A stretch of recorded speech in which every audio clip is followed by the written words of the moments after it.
Cocaine in my nose, got rose in my cup though. Started climbing my pole, she got me locked in on cup though. Cocaine in my nose, got rose in my cup though. Started climbing my pole, she got me locked in on cup though.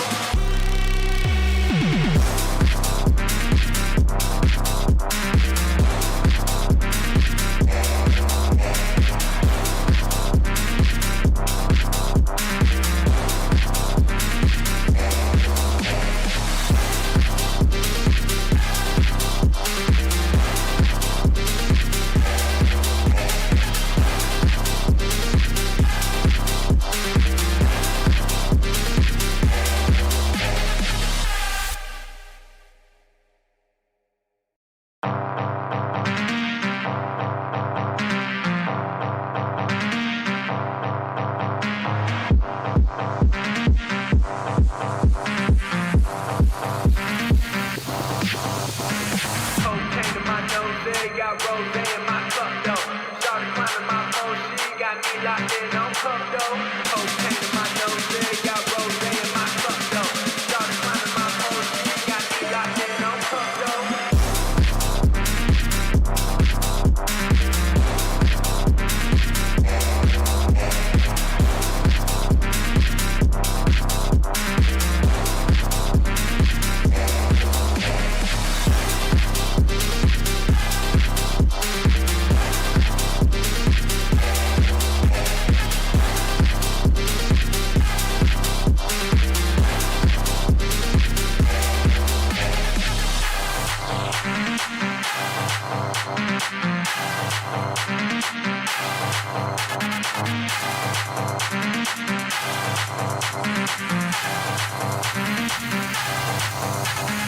Cocaine in my nose, got rose in my cup though. Started climbing my pole, she got me locked in on cup though. Cocaine in my nose, got rose in my cup though. Started climbing my pole, she got me locked in on cup though.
Morgan here and Jack Canat. All the lights are currently lit here on track, and it is go, go, go! Contact between the Mercedes teammates. Denoso with a crafty manoeuvre up the inside. Masterclass from the Chilean. Crucial championship points on offer here. Do not count out Danny Beresne. Longay has done the job. This is for the win between these two. Freddie Rasmussen wins the United States Grand Prix. Alfie Butcher wins for the first time ever. Lucas Blakely takes the championship. It's Barry Foreman. Jarno Opmeer is your champion.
And a big good evening, ladies and gentlemen. Welcome back to PSGL F1. It is another Monday evening, and my oh my, have we had a good few Monday evenings so far.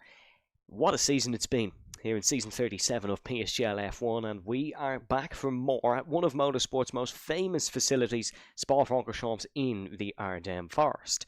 Joining me, of course, is one of PSGL's most famous people. It is Mr. James Head alongside me. James, we have had quite a lot of action so far this season, and we've almost been spoiled for choice for best race so far. We have bonjour everyone, bonjour, comment ça va to everyone that is tuning in to tonight's live stream in PSGL. That is about as much French as you're going to be getting out of me for tonight here in Belgium. But we have a lot of good races this season. We have had pretty much classic after classic of races, and hopefully we get more of the same tonight in Belgium. Even though I've already predicted off stream, we're going to be seeing the safety car on that one. Let's hope that doesn't happen.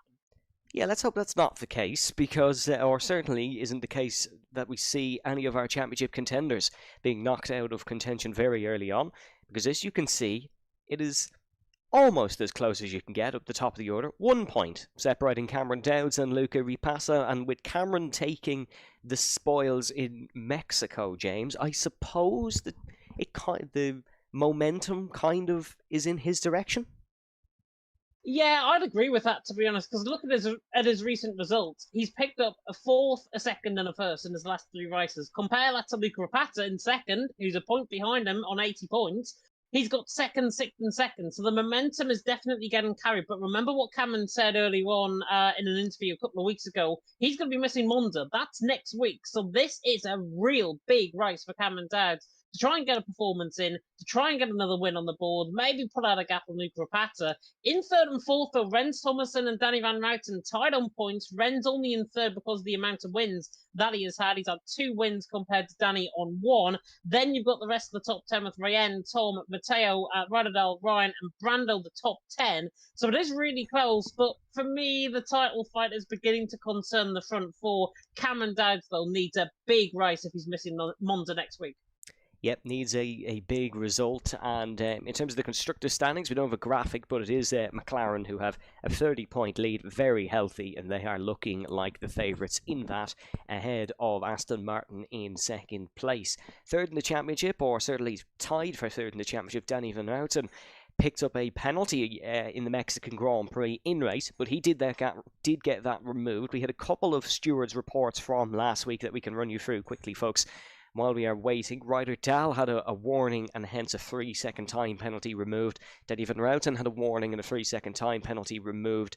Dirk and Matteo had a bit of a report with the stewards, but that was deemed as no further action. And Dirk and Volakongan as well, no further action. And then Dirk and Damien Carell was also deemed no further action. But here at Spa-Francorchamps, of course, it is a region of Belgium that experienced rain in the Belgian Grand Prix for 10 years. It experiences the highest annual rainfall in any parts of Belgium. Why am I saying this? That's why it is a downpour so far here in qualifying, with 30 seconds gone on the clock. And I'm absolutely over the moon because not only does that throw my poll, or our poll, out of the window here tonight, it is definitely going to put everyone on edge for what is to come. Judging by how lackadaisical they are coming out of the pit lane right now, nobody has left the pit lane, so they are putting a full wet setup on, which makes me think, Evan, we're going to be getting rain in the race as well, which is why they're not rushing out of the pit lane just yet. Well, we do have the lobby restart, of course, so they can, in theory, change their setups in between. But yeah, there's no panic amongst them. One car is leaving the pit lane now. A couple on the inters, a couple on the wets. But it's Max van der Geest who's going to be first out on circuit on a set of the full wet tires. I mean, just look on board, like you gotta be on the full wets. If you're trying an intermediate in this, you're a madman. It is soaked here. It is very reminiscent, I suppose, of 2021 Spa conditions in that qualifying session that saw Max Verstappen beat George Russell to the pole back when George was in the Williams. It's reminiscent of that. It is raining and it is well and truly pouring. Yeah, at least we're going to get more action, though, compared to 2021 with having only the 2 laps under the safety car. At least we're not going to be getting any safety car action here tonight, hopefully, in that regard anyways. Max van der Geest, as you mentioned, though, is on a full set of wet compounder tyres. Looking likely, though, that we're going to see more drivers potentially out on a set of inters. We've got Volakongan out there at the minute. Matteo looks like he's going to go out there. He could be one to watch out for, certainly, for pole position. And then we've got Dirk, Jeroen, Cameron, Dowd, all selecting the set of inters yet to come out pit lane. So this is going to be really intriguing. It looks as if it's a half split between the full set of wets and the full set of inters. Intermediate compounder tyres, just for the benefit of everyone, can dispose of 25 litres of water every single second. The extreme wet compounder tyre, the blue wall tyre, can dispose of 75 litres of water a second on this compound. So Max van der Geest will be hoping to try and form some sort of dry line, even though it is a typical Belgian day right now. Yeah, it's not a day to be putting your washing out your back garden, that's for sure. I wonder, is it going to get wetter or is it going to get drier? And is that why we're seeing so many people risk the intermediate compounded tyres? Because they feel this is the only time in the session that they might get to use them. But this game is also very funny in regards to its physics at the best of times. So it might just be intermediates for the full session. But here is Max van der Geest. He is getting underway on his lap. We'll knock the tyre graphic off for a moment, folks, so you can actually see the cars and not have the big timing tower in the way. Let's just have a look on board through Eau Rouge and Radion. Is he able to keep it flat? Bit of a lift through there to coast the car, and invalid, but wasn't too bad for Max, but just overstepping the margin a little bit. We have NLR Ryan on a lap behind him, and he, of course, has a lot of experience. I expect Ryan to be near the top come the end of this session. Yeah, you'd like to imagine. So really bottoming out, actually coming through the curve. I know there was an issue, certainly on social media, on the PC side anyways, about gaining a tenth of a second on every single outlap. I think it was Danny Perezne, if I'm not mistaken, who actually reported that from PCF1. So that could be a potential issue. So with Ryan there, now into all they come, he's looking pretty good now coming through this part of the track. He is on that full set of wet compounder tyres. So definitely looking like to try and put something definitely on the board with this lap time. We've got 14 minutes to go left in this session. No lap time's being set, so if you're just tuning in, probably the right time to do so right now. But I can already tell that the rain is easing out on track. Ryan's setup, though, absolutely snappy as anything. It's almost as if he's running a dry setup now, coming through Pouon. Look at the oversteer, the understeer that he's getting coming through Pouon. This is a car, and this is a man that is probably not shaped with this track just yet. No, a little bit wide heading through the campus chicane. I wonder, is it a case of some of them are going to... Oh, just look at that. Unbelievable car control from Ryan, but that car is like a bull in a what's the mechanical bull? That's what I'm thinking of. What I was going to say is, I wonder if some of these guys running dry setups to sort of benefit them on the straights, because of course you're still going to need monstrous straight line speed around here. I wonder are they just going to try risk it with the dry setup to get that speed in a straight line, but let's wait and see. Max van der Geest carries on his lap. Ryan will be the first to complete a time. As you can just see, he's snappy and all over the place heading through the bus stop. What's the German going to set as a banker, however, here in the Ardennes Forest? 155.4 is what Ryan will set. There's more coming behind. Brando, one of them on the full wets. He'll go A10 slower. Okay, Volokongen almost a second quicker. Intermediate definitely seems to be the tyre. Definitely the tyre for now. I'm just trying to see who's actually one of the furthest on lap time. Euron is coming through the middle sector, but he's not one of the furthest on. Flotman is a 24.4 through the middle sector as well. Yeah, Ren's now coming through the final couple of corners. In fact, coming through the bus stop, you can see already the rain is beginning to lighten out on track. There's definitely into weathers now. Ren's is going to prove that. 53.6, and Needy goes a second quicker than Volokongen. So a really good, snappy lap time there by the man who's just hopping across the border here tonight from the Netherlands into Belgium. Ren's out on top, Volokongen in second, and Matteo, who I expected now to be up there, definitely there in third. Ron saying hello to Jim, by the way, in the chat, which I'm guessing is me. Thank you very much for saying that, Ron, by the way. Cameron's dad, I believe. I'm called Jim as well. Come on. Yeah, he's not saying hello to you. Well, if he is, he is. That's No, the I end don't of the think he day. Ren's though out on top, Oscar in second, Alpha Gully there in third. Right now, look at how many Shazoo drivers are up in the top 5. There are 4 out of the top 5. Ren's half the tier races for Shazoo. Exactly. Yeah, exactly. So, and of course they're going to have more in the top 10. As there's another one there. Go second. Oh. Yeah, but Ren's out on top, Cameron dead in second, Oscar there in third. Really going well, I'm going to say, out on track. Max van der Geest is going to go for another lap, by the way, on this full set of wet compound and tyres. He looks like he's going to be the next to come across the line. But imagine, Evan, everyone will be setting on this set of inters very soon indeed.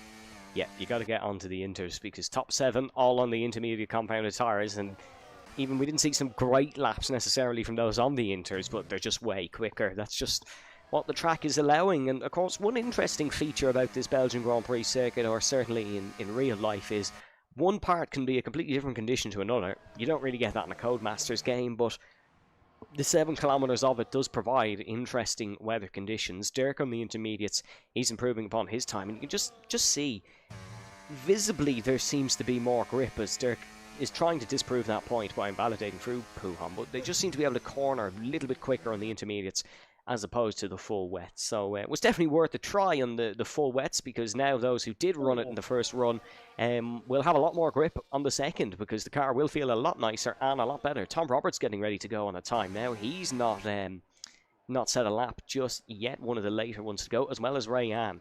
Keep an eye on those two. They're very crafty when it comes to qualifying, especially in these conditions.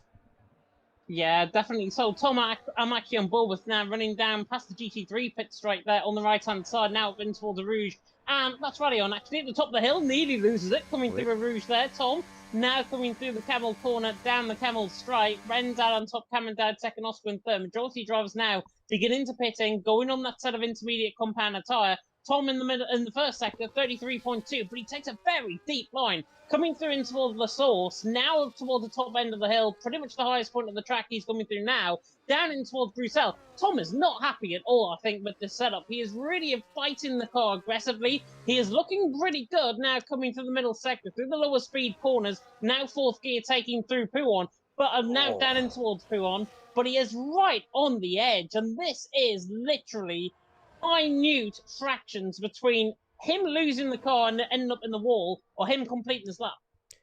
Yeah, this is very sketchy for the McLaren driver, racing, of course, alongside Cameron in that McLaren team this season in PSGL. But yeah, this is all over the shop, really, isn't it? Be interesting to see what the sector split is. Oh, look, yeah, this is, back into the pits and change something on that setup. The Volokongen actually goes quicker, so that's a big improvement there for the Norwegian. He improves by, he's on pole, I should say, by over 3.5 tenths of a second. I'm very intrigued to see where this lap goes from Tom, because he is still pushing it. He's still using up all his battery heading through Blanchemont and down towards the bus stop. But yeah, it's not smooth. But, you know, you don't necessarily have to be smooth. As Rennes to Masson, major improvement. The track is getting better. Let's see where Tom is able to go up and across the start-finish line. It's going to be fourth. That's miraculous. Just behind his teammate. And, yeah, if Tom can just iron out a couple of the problems on that car, that's a real contender for pole. That is very quick. But all of these drivers now are going on multiple runs on this set of intermediate compound tyres, which is why you're finding all the improvements now. Rennes, Matteo, Alpha Gulli now the top three. Just seeing somebody else, I think, coming up there. I think that was Jerome going fifth, if I'm not mistaken. Max von der Geest is still on a set of wet compound tyres. And he actually, I'm just running a ball with him. I think he's 8 tenths down through the middle sector. That is definitely now intermediate compound tyres. He's 9 tenths down. He's nearly ended up in the wall. Coming through Stavilo. Goodness me. Max von der Geest, the night rider there in the black car, nearly turning it brown, I think, in towards the Stavilo wall on the right-hand side. Ren's the one at the top, Matteo second, Alpha Gulli there in third. Just trying to see, though, who was one of the furthest on their new laps. Brando's just started the one along with Ryan, I believe. If you could point out anybody that is on the lap right now, that'd be brilliant. I don't think anybody is. Maybe Ren's is. I think they're all just kind of circling around. Matteo, big lap to go to second as well. The current PSGL F1 Drivers World Champion. He is, I think they're all just sort of circling around. See, you got to remember, you kind of find your groove in wet weather qualifying. You don't necessarily do your one run, back in, refuel, new set of tyres, go back out. You can kind of manage the tyres for multiple laps here. Not as much on this F1 24 game, but certainly in previous games and in real world motorsport. Let's see what Alpha Gulli's middle sector split has been, because this has been quite smooth down towards Stavilo and in towards the curve Paul Frere. He is 2.5 seconds down, but it was quite smooth while we were looking on board with it. Matteo as well is burning his battery. Ren's Tomasson's come into the pit lane, so I think Matteo is going to keep pushing on, although... No, he'll be in the pits. No, yeah, he's going to be in the pit lane. He's way down on this lap. Maybe just getting a bit of practice in, as yeah, Matteo is into the pit lane. Ryan's able to rejoin the session. We still haven't seen a proper time yet from Luca Ripassa, so I believe he is on a lap. He's burned a bit of battery heading in towards Lake Home. Yet he's 4/10 of a second up, so the second place in the championship has been leading the championship for a lot of the season. He's currently pushing it here in Spa, and in terms of his championship rival, Cameron Dowds, Cameron will be loving this, because it's not a traditional qualifying, and Cameron finds that he's on the back foot in traditional qualifying. Says, there we go, there's the experience showing. Ryan on pole position as Luca Ripassa. That's a moment heading through the X curve. It is just about... I was on board with Ryan's lap time, by the way. He was 2.5 seconds up through that middle sector, looking really, really strong. Made a huge mistake coming into the bus stop chicane. He will definitely not be getting that lightly on his next lap. On board with Luca Ripassa now, actually. He is one of the title contenders coming into tonight. Second in the championship, a point behind Cameron Dowds. Middle sector split is quicker than Ryan's by 0.2 of a second. It was a 21.9 for Ryan, 21.7 for Luca Ripassa. So all of these improvements are going to come right now within the track. You'll see the likes of Damien Curiel, just speaking of which, has just gone third. And now Luca Ripassa is right in behind him, just about to finish up on this lap time. Now coming into the right-hander of the bus stop chicane. The bus stop chicane formerly had hay bales back in the 90s. Now coming through as Luca Ripassa has duped me in the pit lane. That is terrible behaviour from our man there in second position in the championship. Ryan the on top, Ren's Thomason in second, Damien Curiel in third. But this session, Evan, everything is going to be up in the air. Expect the unexpected and expect somebody, maybe like Dirk, for example, to nearly go pole. Yeah, Flotman went to second. He was instantly pipped by TF10 Dirk. Dirk is kind of fighting for a future in PSGL F1. Those who select the drivers for this tier have kind of kept a couple of them under a very close eye, and Dirk would be one of them, because he's not had an awful lot of success this season. Was running well in Saudi Arabia and was running half decent in Mexico, but in all honesty, he's not scored a point. He's not finished in the top 10. So could do with a big result here in Belgium, and second in qualifying is one way to do that. We had a nice graphic sent to us by those in PSGL of average positions in both quali and the race, and Dirk's average position in qualifying is way up compared to the race, so he needs to just get the head down and settle for a long stint in this race and try and pick up a strong result. Tom Roberts heading into Lake Home, 0.8 of a second down in the first sector.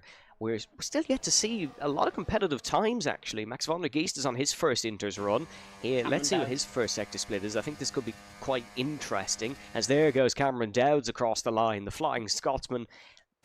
bit of a soaked eagle more so here in Belgium, but he's able to go quickest. Max finds almost a second.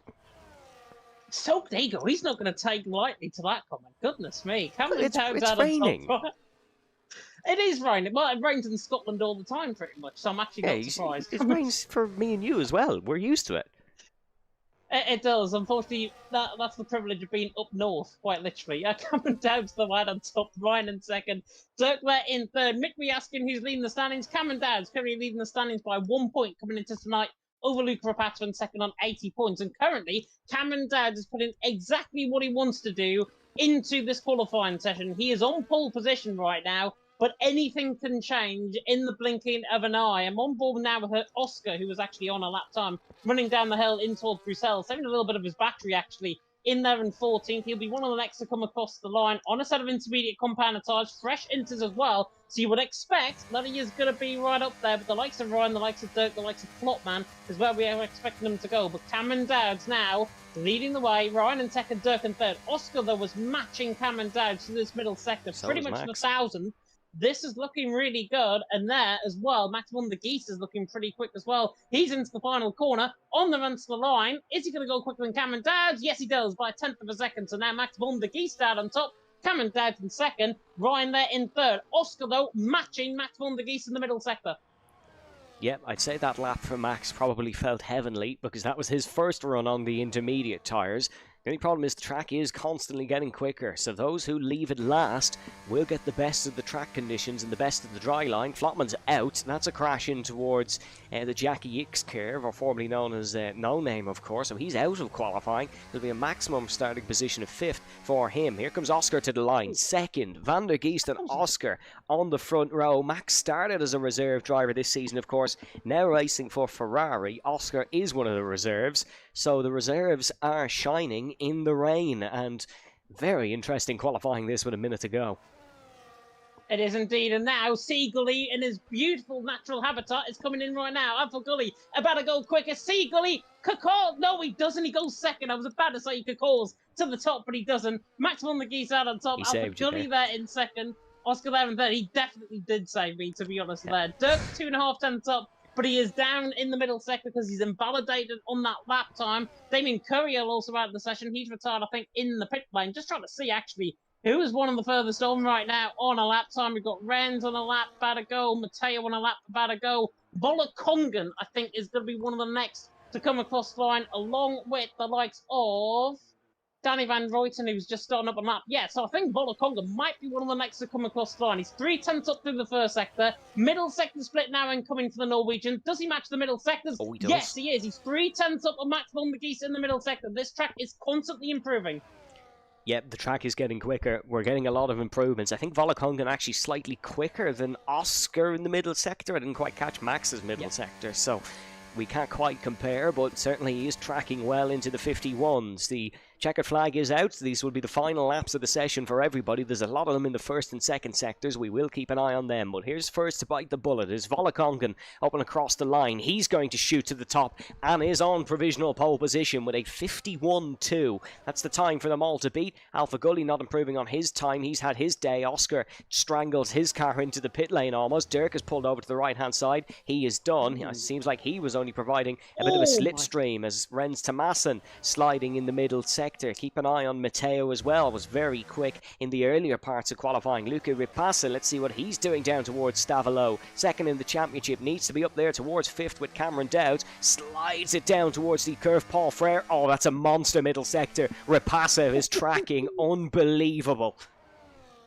He is indeed. Yerona about to come across the line, though. Is he going to go quicker than Volakongan? Might go second. He doesn't. He goes 6th in the end. We'll run and bother with Luca Rapata right now. Coming through Blanchimont on the run up toward the bus stop chicane. A lightning middle sector from Luca Rapata. Is he going to go and go pole position? Coming through the bus stop chicane. He's a little bit deep into the corner. Losing now time. Coming out of the exit of the bus stop chicane. This should be a 50.9, 50.7. Luca Rapata out on top. Volakongan second. Gavano there in third. Max von der Geest not improving. 6 tenths down. Ryan, however, is improving. 6.5 tenths up. Now in toward the middle sector. Now in toward the final couple of corners. Renz there going second as well. Volakonga now drops to third. Also improving, I think Danny Van Ruiten there going 5th. Ryan to the line, now goes 3rd. Good lap time from him. Watch out for Matteo, though. 21.5 in the middle sector. Not quite as quick as what everyone else is. He needs to find a special final sector here. The Italian stallion now through the final corner. Comes on Matteo on the run to the line. Does Matteo go pole? No, he can only manage 6th position in the end. I think Dirk is going to be one of the final ones to come across the line. In fact, he is done.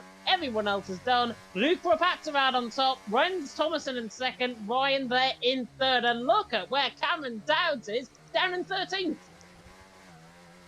Laps sometimes define seasons, and that could be one to decide the championship. What an unbelievable pole run from young Luca Ripassa. He really shone when the lights were semi-brightest, because we've still got a 22-lap race to come up.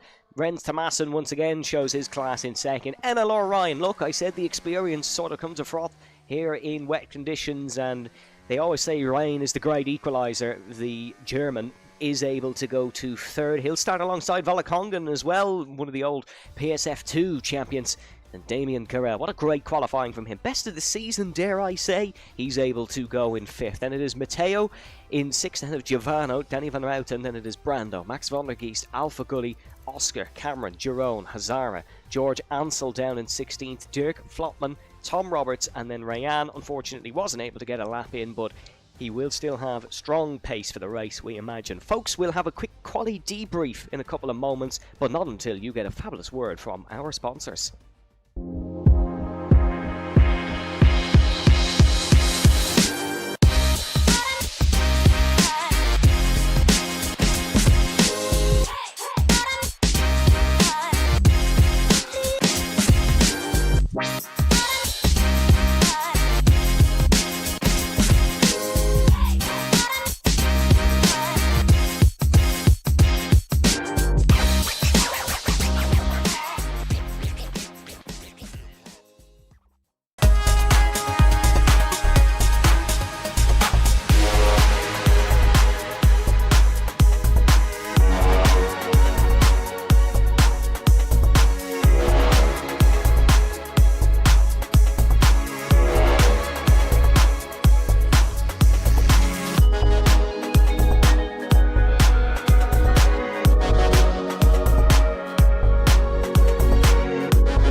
And a big welcome back, folks, to PSGL F1. What a great qualifying we had in Belgium. And I want to say it whetted the appetite for the race nicely, James, but that pun, I think, is even a little bit out of our stratosphere. It is. It was very, very wet out on track. And put it this way, Luke Rapata probably wasn't the person that anybody was expecting to go on pole. Normally we think of the likes of Matteo to go on pole, the likes of Cameron Dowds, who's normally quite strong in the intermediates. In the end, though, Luke Rapata gets pole. And for 34% of you, including me, who voted within my own poll, well done, because you got the prediction completely right. Renz Thomason on 29%, Cameron Dowds on 24% in the end in terms of that poll. But it was a really striking lap by Luke Rapata. In the end, though, we only ended up with 10th clear of Renz. Renz is one of his title rivals coming into tonight. Renz is there in 3rd position in the championship. So we've got 2nd and 3rd in the championship on the front row of the grid. And where's little old Flying Scotsman right down at the bottom end of the field? Looks like he's getting repairs potentially in the workshop down there in 13th, but it's the same position that he won from last week. So Cameron Dowd will be definitely hoping that lightning does strike twice. Yes, he will, and he needs it to strike twice, because remember, he'll miss Monza. So he needs to sort of have a bit of an advantage over Luca Rapassa come the end of the evening. Great qualifying by NLR Ryan, by the way. Best qualifying so far this season in 3rd. He got 1 podium last season in PSGL F1 with an 8th finish in the championship. Currently doesn't have a podium this season and is lower than 8th in the standings. So he would like a strong result tonight. And I suppose Spa is the kind of track where that might just happen, James. I think it will. I think Spa, anything can happen around here. It is one of the absolute dinosaurs, quite literally in terms of the track map.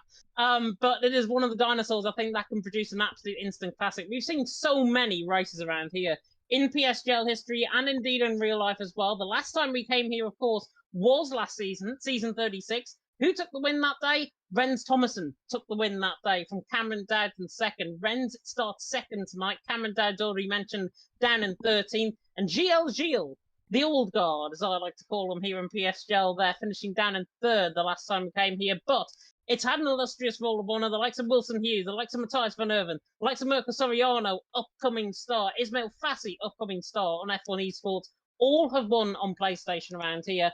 Are we going to see more of the same tonight? Is a new name going to be put in the Roll of Honour? Or can Renz Thomason do it 2 seasons in a row? You will find out in a few minutes, just as soon as we get the lobby underway. Do you know who else has won around Spa and PSGL, James? Oh, don't say it's you. Yeah, and it wasn't in F14 this time. To describe how I won in Spa, I came from like 14th to 2nd, was heading into the bus stop, 8 seconds behind the guy in first, and he spun. And I was able to get the win, so shout out to whoever that was back in season 31, I want to say. So it could be a good look omen for Manny tonight. In terms of the standings then, as you were saying, James, about Renz and Luca having a strong qualifying in their championship endeavours. Danny Van Routen down in 8th, bit of work to do for him, and then Rayan as well. Sort of just about clinging on to that championship fight, but starting in 20th is not going to help him. Definitely not. And Rayan was plagued, I think, with a few lobby issues as well, and potentially a few issues on his end of his own connection. So, unfortunately, he stopped right down at the back end of the field. Danny Van Routen, though, just coming on to him slightly, P8, behind the likes of Matteo, who would have been a championship contender, I think, to everyone at the start of the season. He's actually starting in a pretty decent pack of drivers. You've got Damien Curiel, who's further down the field in the standings, Matteo, Gavano, Brando, all around him who are further down in the standings compared to him. Danny Van Routen has got to try and produce something, but because Renz is starting second, I find that very difficult, I think, from his perspective on the full through of the grid to try and come through. But anything can happen in Belgium. Anything can happen in Formula One. Once Murray Walker once said, and it usually does. Yeah, it does. Brilliant track. This one, of course, Spa-Francorchamps, 7.004 kilometres, 4.352 miles. Lap record held by Valtteri Bottas, would you believe, in 2018. About 49 gear changes per lap average, but that, of course, depends on conditions, driver preference, how much you want to rev the car. Luca Rapazza has a 271-metre run from his grid slot to the apex of Las Source, the first corner to defend, and then he'll have a full throttle lap for about 70% of the time. It's a circuit located in the eastern part of Belgium. It's near the German border, and Liège would be your largest city nearby. It's about 35 kilometres northwest of the city, but in all honesty, it's not too far from Brussels as well. James predicted a first lap crash, but I imagine that Conor McDonough and Krypton will be hoping that it's nowhere near the first lap crash in 1998, which caused $13 million in damage. That was quite hectic indeed. In terms of lap count, James, it's one of the shorter ones, but of course it is a longer distance, so it equals out. What are we thinking strategy-wise? Because we had someone start on softs in F2 earlier. That kind of threw a spanner into the works for our thinking. Yeah, it was the pole man, Marios, who started on pole position. He qualified on pole in F2 and started on a set of soft compound tyres. Was the only one in the field to do that. I haven't seen F2 since, so I'm not sure how on earth he's got on that set of soft compound tyres. But I did change in terms of the compounds and everything around this track. You will only get around about 6-7 laps out of a set of soft compound tyres around here. Optimal to pit in, I would say about 5 or 6 potentially. So it is towards the latter end of that stint. We are getting live now into the action. Medium compound tyres, I think, are going to last around 10 or 11 laps around here. Optimal to pit in around about 8 laps. And then hard compound tyre on the C2 compound, 14 laps of hard compound tyres because they're simply more durable on this game. Optimal, you would expect to pit in just after the halfway stage. I am going with most drivers going to start on a set of hards, then go for a set of mediums toward the end and expect pit stops to happen from around about lap 10 or 11. Okay, I like that call. About lap 10 or 11, we should expect to see these drivers into the pit lane, or then if there is a safety car, might come that little bit earlier. But we're getting ready to go in Belgium now, and we can report it's a lot drier than qualifying was. We won't be on the wet or the intermediates, at least for the start of the race, but that could always change later on. Remember, Luca Rapazza starts on the front row alongside Renz Thomason. some drivers who need to have a good performance is Giron, Hazara, George Ansel, Dirk, Flotman. They all need big results, and that's not a message from myself and James. A message from James, though, is got to be our race prediction. Who are you going for? Race prediction. I was going to go Luke Rapata, but I think with how this weather is going to plan out and with how this race is going to plan out, I think he'll be weak off the start. So I am going to go for my unbiased opinion towards Team Chazoo, Cameron Dowds for the race win. So you're thinking 13th to 1st 2 weeks in a row in PSGL's top console division? Call me mad, but I'm simply going for that. Maybe we need to check his applications if he is doing that. But no, Cameron is a phenomenal driver, and I genuinely wouldn't put it past him. I wouldn't put it past him if he is able to do that. But we will see in due course. The drivers are just selecting their race tyres and getting ready to go for another brilliant race here in Belgium. And the red lights are coming on now. 5 red lights here at Spa-Francorchamps. It is Luca Rapassa on pole as we go racing here in Belgium. It's a great launch from NLR Ryan. He's able to defend in towards last source the first corners. They all come barreling down. Renz Tomasson tries it round the outside on Luca Rapassa. There's a couple of cars spun there. One of them is Brando. One of them is Alpha Gully. Tom Roberts having a bit of problems as well. Down towards Eau Rouge and up towards Ratty Home for the first time here in this famous racing facility. NLR Ryan looking to try tuck into the slipstream of the top 2 and get the run down the Kemmel straight. Technically a slight kink, but flat out for these guys up towards 350 kilometers an hour. NLR Ryan trying to hook it round the outside. The German not able to do so. Matteo is making moves. Damien Carell, he gets round the outside of him. Unk is up to 5th. Yeah, nice move there. And Danny Van Routen now to the inside line of Gavana. Gavana goes way too deep around the outside, trying to go now on the inside line. Is Danny Van Routen, 7th and 8th position. Now fighting down in toward Jackie Hicks' corner, forcing the gravel. Is Danny Van Routen. That's going to put paid to his early championship charge here tonight in Belgium. There goes Cameron Dowd, speaking of which, to the inside line of him, and also Oscar as well. So it is a Shazoo who coming through the middle sector now in toward the right-hander of the Fania chicane. Danny Van Routen stays in 10th. Cameron Dowd's in 11th. He's gained 2 positions off the start. Everyone else, I think, is fine. They're all on a set of hard compound tyres, by the way. George Ansel's making good ground through the field. Flotman as well is actually inside of him. Never thought I'd say that here tonight, but Flotman now in 13th, George Ansel 14th, Rayen in 15th. Most positions gained, though, is Rayen. He's from 20th on the grid. Now about to go 14th. George Ansel Flotman trying to go around the outside of your own as well, but coming toward the bus stop chicane for the first time. Luke Rapata leads the way. Renton 2nd. Ryan there in 3rd as Rayen still tries to get the move on Flotman. Yeah, what a start by the Algerian. 6 positions gained, and well, 5 or 6 depending on where he is in relation to George Ansel. And now look at Rayan once again getting the traction. They all started on the Pirelli hard compound tyre, folks, so no differentiation. In terms of the strategy, is there's Jerome. That is a collision with George Ansel down towards last source, and that is not what neither of these guys need this season, especially in this race. They'll have to try to recover on. We'll see if there's any damage for the pair of them. Ansel does look okay.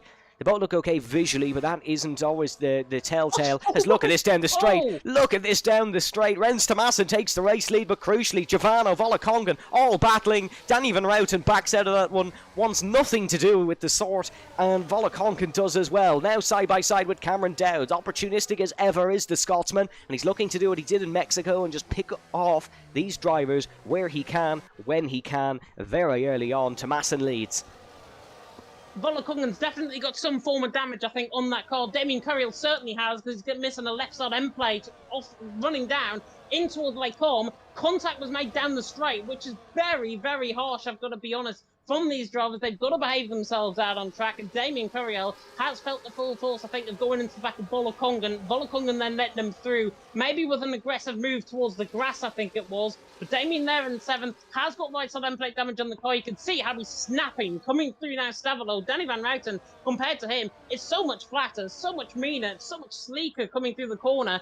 Oscar now is right on the front as well, as is Rayen further down the field. Volakongan definitely dropping down the field. Here comes Danny Van Routen on the outside line. There goes the wounded car of Damien Curiel on the right-hand side. Danny Van Routen through into the bus stop chicane. Gets the move done. Cameron Dowd as well, definitely into 8th because Damien's in the pits. Yeah, side by side in the exit of the corner as well. Rayan is not Rayan. Flotman is actually looking to gain some spots He's kind of just following Cameron through where he can, which is not a bad tactic because Cameron is a man on the move. He's already up to 8th here in this race. He's not too far off the race lead. There's a bit of a schism in the field between Ryan and Matteo, 1.8 seconds to be exact, as our first retirement is coming into us. That is Jeroen, who is out of the race, so that's not going to bode nicely for him. Max van der Geest gets past fellow TF10 man Giovanno. Giovanno falls down to 6th. Max van der Geest up to 5th. What a great race start from Max. Exactly what he needs to just give himself a little bit of confidence here in this tier. And he is doing the job nicely so far. Flotman on the back of Cameron now. Maybe looking to make him move as the reserve driver, but there's nothing on down towards the Roussel's hairpin. Yep, and the Frenchman will be looking to try and get his WR exploits around here as well, because he actually won around this track, I believe, Flotman in Console Tier 1, so he has got form around this track compared to Cameron Dowd. He's definitely looking on form right now. On this set of hard compound tires, the yellow flags, by the way, is for your own, just going off the track now. It is AI car. I actually hate that, to be honest, still coming up on my end, and certainly on your guys' end as well for the viewership. Renz Thomason, though, leading the way. Luca Rapata in 2nd, Ryan there in 3rd. Luca hasn't really gained on the back of Renz. Just holding them to about 3.5 tenths of a second is the leader of this pack right now. But look at the gap between 3rd and 4th. Ryan is ahead by 2 seconds on Matteo. Renz and Luca Rapata compared to them about 2.5 seconds clear of Matteo. So Matteo has got to think about whether he attacks these guys, whether they come back to him. Judging by how Matteo's just took the bust-up chicane going into the exit, he is definitely meaning business, and he's definitely want to try and pull away from Max van der Geest. But then again, we've got 2 Knight Riders within 4th and 5th position. This is definitely going to be a bit like Gotham City running down in towards Lake Holm.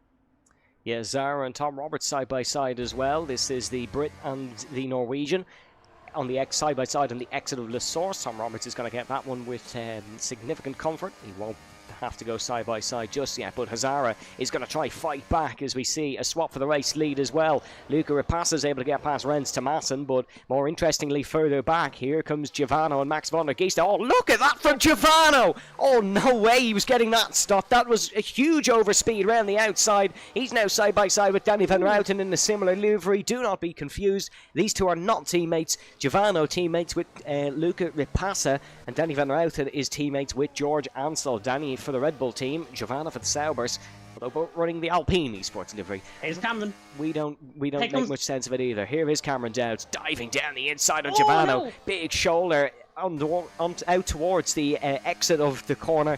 A shoulder the Scottish national team probably needed. One Cameron provides as Flotman. Oh, that's a reckless move down the inside. Giovanno forced off the circuit at the Fanius chicane. Does a great job on the rejoin. Doesn't clip anyone. Giovanno's got to be furious with that though. Move was never on. I'm furious with that myself, because Flotman should have never went for that, to be honest. There was a gap there, always going to close to the inside line, into the Vanya chicane, and Flotman has just found out now why him and Giovanno are probably going to be hated right now after that incident. Speaking of Giovanno, he's going to go for the move on Tom Roberts. He's going to try and recover some positions, at least, from him being forced off track, and now Giovanno ran the outside on Tom Roberts.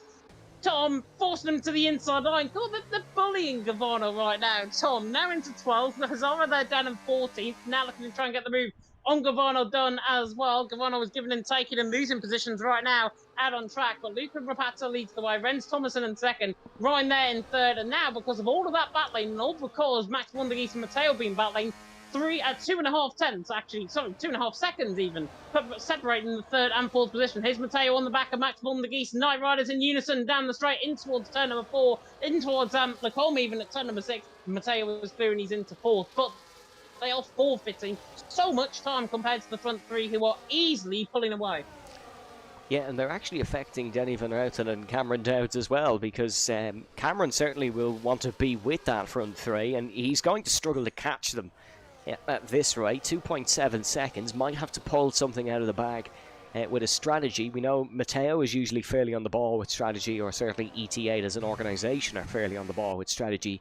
Shizou as well. I remember back when me and James used to commentate esports championships, we used to always see Shizou try an undercut, so could work out well for Cameron. Remember, they're all on the hard compound tyres, bar those that have actually pit already. We'll get confirmation of what they're on. So Damien Carell is on the mediums and then Dirk on the softs. And then, of course, your only car out of the race so far. Lap 5 of 22 here. If you're just joining us, big welcome to PSGL F1. You've joined at a great time. Plenty of action here in the Ardennes Forest, and we would appreciate a subscription on the YouTube channel if you may. Cameron Dowds would appreciate another race position. He's going to try the outside of Danny Van Routen. This is not an easy move for Cameron. He's going to try it round the outside for the bus stop chicane. Danny Van Routen is still side by side on the entry to Le Source, so this will be last of the late breakers, and it is going to be Danny who breaks latest but slides into the corner. Cameron gets a nudge from behind from Flopman. Almost rotated round. That would have been disastrous from the Scotsman, but he is A-OK for the time being, other than losing 0.5 of a second.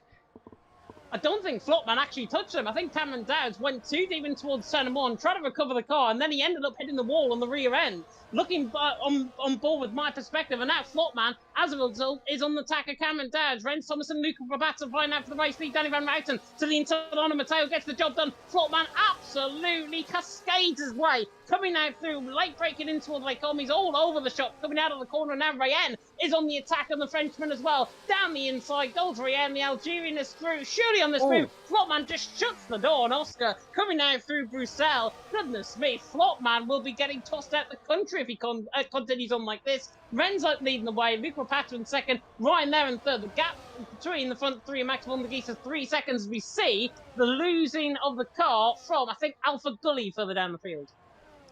Yeah, I think that was Alpha Gully that had a problem for the X-Curve, and he has fallen down the order. Yeah, Flopman is getting himself into a tad bit of trouble here this evening. He's not going to be a popular figure in the paddock later on tonight. There's a little bit of a wheel wiggle, and he is looking to just vent his frustrations potentially on the run down towards Blanchimont. But Flopman, 4th in PSF1 last season, was able to take 1 win, took 4 wins in PSGL F4 in season 34. No wins this season, of course, here in season 37.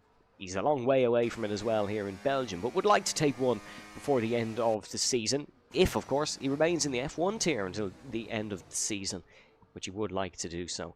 Into the pits goes Alpha Gully, so I'm going to assume that's for some form of front wing repairs, meaning George Ansell has been promoted to 16th. Here comes Luca Rapasa on the tail of Renz. This is going to be a leader swap. Oh, it is, and he goes to the outside line on the back of Renz, down the straight in towards turn number 5, and gets the job done. Luke Rapata could have easily went to the inside line there. I'm not sure what I was thinking going on the outside, but he gets the job done nonetheless. Danny Van Routen through on Max von der Gies as well. Flopman on the back of Rayen coming through the corner, and Tom and Gavano are having a really aggressive fight. Too aggressive for Tom, because he picked up a 3-second penalty on the inside there of Lake chicane. Gavano already picked up the one coming through that same part of the track, and nearly runs into the back of Tom coming through that part of the track as well. But Luke Rapata leads the way. Renz in second. But now look at what the front two have done. 1.2 seconds between Renz and Ryan. Ryan now beginning to drop off the cliff. 1.4 seconds now the gap. Not sure if Ryan has some form of damage on that car. He definitely doesn't right now. But the gap is closing between himself and Danny Van Routen. Ryan, all of a sudden, Luke Rapata and Renz have just upped another gear, and Ryan can't simply go with him. It's like literally watching Julian Alaphilippe as Tom is out of the session, and that's the Giovinazzi corner, and that's safety car. Yep, that is Tom Roberts out here. That is very disappointing for one of the McLarens the man who took his first podium, or second podium of the season, I should say, in Mexico City. He is out of the Grand Prix. This is going to prompt a pit stop flourish and a pit stop hurry, because into the pits comes Luca Rapasa and Renz, and I imagine they're all going to follow suit. That is good news for NLR Ryan, who had dropped out of the DRS, and I think once you drop out of the DRS, it's like throwing a pebble off of a cliff. You're just going to keep falling away from the surface, and he is back within that DRS now, thankfully. But we could have some problems with a double stack here, because of course these guys with the F1 World Card don't actually know who they share a pit box with. But hopefully it doesn't affect anyone. That would be a horrible way, as Brando will be one of few affected, I think. Yeah, looking through, Rayen, I think, has definitely lost the position of Cameron Dowds. He was ahead of him, I think, beyond the pit lane, but I think everyone is okay. To be honest, in terms of the pit lane, George Ansell's into the pit lane. He looks like he is going on a set of medium compound tires as well. Dirk Damien all into the pit lane. Yeah, nobody really affected by that, to be honest. Luke Rapata out on top, though. Renz Thomason in second, Ryan there in third at this moment in time on lap 8 out of 22, a third of the way through the race here, of course, in Belgium. We may as well run you down what the roll call is right now, with everyone now putting on the set of medium compound tyres. Luca Renz on the front roller grid, currently in first and second. Ryan in third, along with Danny Van Mout in fourth. Max von der Geest, Matteo, Cameron Dowd, Rayen, Flotman, and Oscar rounding off the top 10. And Hazara, Gavano, Volokongan, Brando, George Ansel top 15. Gavano and Brando, by the way, have got penalties, which I think are both 3 seconds. They are indeed. George Ansel in 15th there, Damien Courier in 16th, and Durf in 17th. Alpha Gully there down in 18th, right down at the bottom end of the field. Big C definitely thinking about a George Ansel recovery. Whether or not he can do that from 15th position is another thing. He has definitely been struggling in his inauguration season in PSF1. Definitely looking to try and gain some of that momentum from the Williams Esports LAN event that he did and won around, of course, here in Belgium. But Luke Rapata leading the way, Renz Thomason in second, Ryan there in third. And currently, right now, my prediction is looking somewhat distasteful down in seventh. Oh, no, his name is Cameron, not distasteful. But he's down in seventh, though. He's got Matteo ahead of him, which should be a really interesting battle. Safety car significantly helped him, though. Because it does. They were all dropped. They're now back with Luca and Renz. And unless someone has a masterclass, I can't imagine that they're going to be able to drop the field like they did in that first stint. Because, of course, we had the likes of Cameron and Danny down the order. And then we had a couple of incidents at the first corner. Seemingly Jerome just locked up, sat on the apex, and that's where a load of drivers ran into the side of him, or certainly that's what the stream chat tells me. We had them down the order, but they're now near enough to the front. Fair play to Max von der Geest as well, who is showing some good pace here. He is he's driving well in PSF1, or certainly better than PSF2 last season, where he wasn't able to score a single point. He is driving a lot better here in the top tier. Matteo as well, despite some of his fans saying that he might be suffering from old age, he is driving very well here in Spa, and seems there's no deterrent in his reflexes, that's for sure. Unk, the cool kids are calling him, but definitely still keeping up with the young guns, such as Cameron and Rayan. Rayan's had a great drive, up 12 positions to 8th. Keep an eye on him, because he's had extraordinary pace. He has had extraordinary pace, and he got very, very good in terms of the moves and in terms of the luck that I think he got within the first one or two laps of this race. Up there in 8th position, behind Cameron Dowd. People were pretty much ratifying at me in the comment section a little bit earlier on, saying, why have you not put Rayen in the pole pool? Rayen's there in 8th position. In the end, he's been having wheel issues, I think, so that is why he's obviously been out of action the last couple of weeks here in PSGL, but now he's back. He is definitely looking bigger and brighter than ever. He's behind Cameron Dowd's side, behind Matteo. That should be a very interesting battle between Matteo and Cameron Dowd. That was the battle from last season around here in PSGL PSF1. Matteo ended up further down the field that day. I think he finished 5th, if I'm not mistaken, last season. Cameron Dowd ended up finishing 2nd, and they all bowed down to Renz's brilliance in the final stages of the race. So will Renz Thomason produce another masterclass of a century on this set of medium compound tire, or are we going to see a new name on the Roll of Honour here in PSGL, PSF1 around Belgium? Only time will tell. I will also put a big shout out, I think, potentially to Max von der Geest. He's there in 5th position, has definitely driven well, set himself up well, really well, actually in qualifying. There in 5th position, he is going to be finding off the attentions of Matteo and Cameron Dowd, judging by their pace. But honestly, Max von der Geest could be an outsider of a podium finish right here. Just speaking of Matteo as well, the reason he didn't actually get a final run in qualifying is when he was leaving the pit lane for his final run, his wheel just decided not to kick in and drove him straight into the pit wall, and he picked up front wing damage and wasn't able to get a flying lap in. So that is why Matteo wasn't able to get a last lap in. Maybe his pad didn't kick in, or I'm sure there's a joke somewhere due to the recent situation. But Luca Rapasa will lead us away at this safety car restart. Renz Thomason in 2nd, Ryan in 3rd. I suppose this stage of the race, James, is sort of just managing your car, managing your battery for the later part.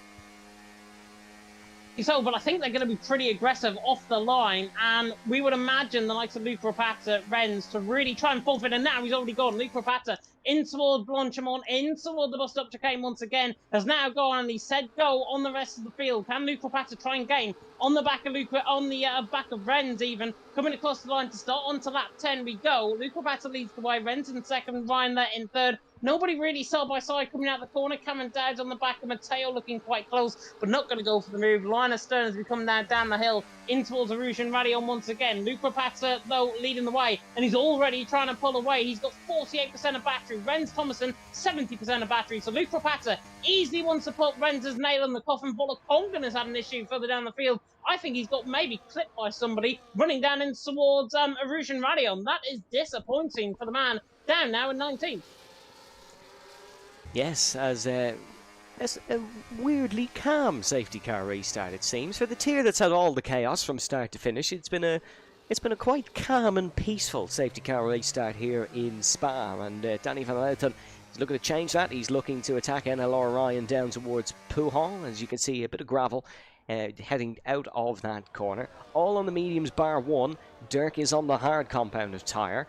And honestly, not a bad tyre to be on. He will suffer at the start of this stint, but might have the benefit of the less tyre wear come the end of it. But we will wait and see. We could have more safety cars before the end. We could have more pit stops. You never know here around Spa. And Luca Rapasa, despite catching Rennes, I think, off guard, it's safe to say, on the safety car restart, he is only 0.3 of a second in front of him. And Rennes still looking comfortable. I hate to say, if you're a Luca Rapata fan right now, Rennes is looking really strong there in second. Ryan's not looking too bad there in third. Danny Van Mouten in fourth. Danny really ideally needs to get the move done on Ryan to really push the likes of Rennes and Luca into play. Cameron Dowds and Matteo side by side. Here's a throwback to last season in PSGL, PSF1. Matteo on the inside line, Cameron Dowds on the outside line. They go hammer and tongs running down in towards turn number one. The Knight Rider against the McLaren Shadow down in towards turn number one. And Cameron Dowds on the outside line gets the phenomenal run off the corner. They're not going to go side by side through a Rouge and Radion, are they? Are they? Cameron Dowds and Matteo side by side through a Rouge and Radion. Are you absolutely mad? Look at Ryan right on the back of these two as well. 3 wide down the straight. Ryan's got an absolute brilliant toe on both of them. Goes to the outside line now on the back of Ryan. On the back of Matteo goes Cameron Dowds. Cameron Dowds forfeits the position. Matteo 30s into 6th. Ryan there in 7th. Cameron Dowds in 8th. That's a battle for the ages in Belgium. I think if Ryan had to come out on top there, Mika Hakkinen's move was finally topped, because that was unreal between the three. Really goes to show the class on offer here in PSF1. That is simply absurd. Ryan, Cameron Dowds and Matteo all fighting, and Cameron has somehow come off the worst of it. He's behind Ryan now. Matteo, the Italian, was not giving that one up, and he will stay in 6th position. Ryan up to 7th. And then Cameron, of course, in 8th. Flotman 9th and Oscar in 10th, but has Hazara right behind looking to fight.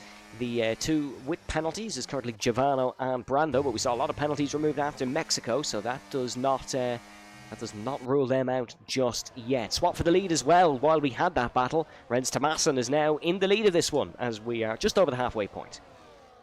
Yeah, he is indeed 0.4 of a second clear of Luke Rapata. The position you don't want to be in, though, around this track is in first. Rennes has got to try and forfeit that position. Not probably now, but probably in around about 6 or 7 laps time, it will begin to get a little bit dicey, I've got to say, in terms of the battles for the leaders of the race. Leonardo's saying, plays Matteo a little bit. Okay, we'll go on board with Matteo then. Down in P6.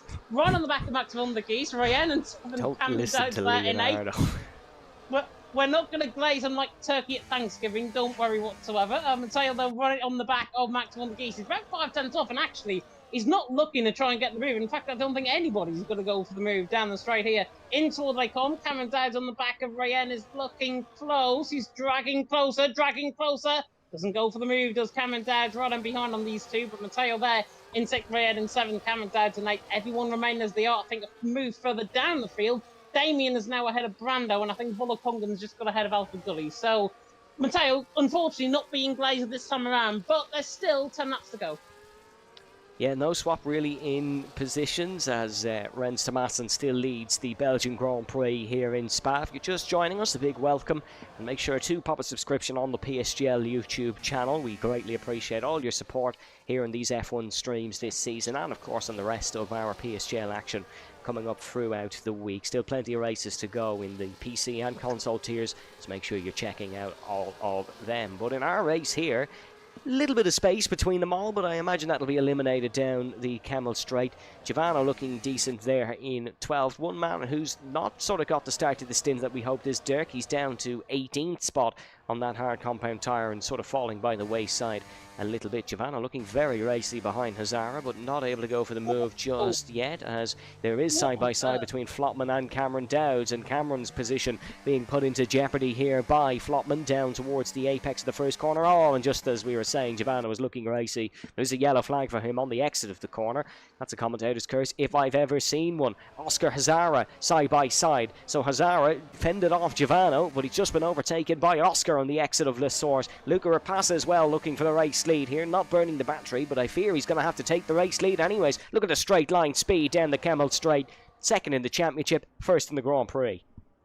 Yeah, too powerful there from Luca Rapassa running down the straight on Renz. Oh, there was a polystyrene board going absolutely flying there on the left-hand side of the track. I'm not sure who has just taken that out, but that was a left damage there for the polystyrene board on the left-hand side of the track. It might have been Rayen potentially down in 7th from the back of Cameron Dowds. He hasn't got any damage or anything. Oh, is that actually Flopman runs out wide? It might have been Flopman actually who got maybe the damage off the polystyrene board. Oscar down through and into 9. Flopman there in 10th. Hazara there in 11th. And all of a sudden now Flopman is looking to try and get on the back of Oscar, even though he went for about 10 car lengths back on the back of Cameron Dowds into the bus-stop chicane, initiating that little bit of contact between them both. But now he has calmed himself down a little bit, is what I'll say. They're down in 10th, and as Big C mentioned earlier on, he's on for his first points of the season. With him being in reserve, I'm not surprised, but he's got Hazara there for the taking, Oscar there for the taking as well. He's in a bit of a Norwegian sandwich. He is, and the Norwegians have had a bit of an up-and-down season in PSGL, so they'd both like a points finish. Certainly Hazara, who was put under a little bit of pressure after Mexico in terms of his performance, and he wants to try up his game a little bit and get a decent finish in the driver's standings. Lap 14 to 22. Trust me, folks, this race is yet to kick off properly.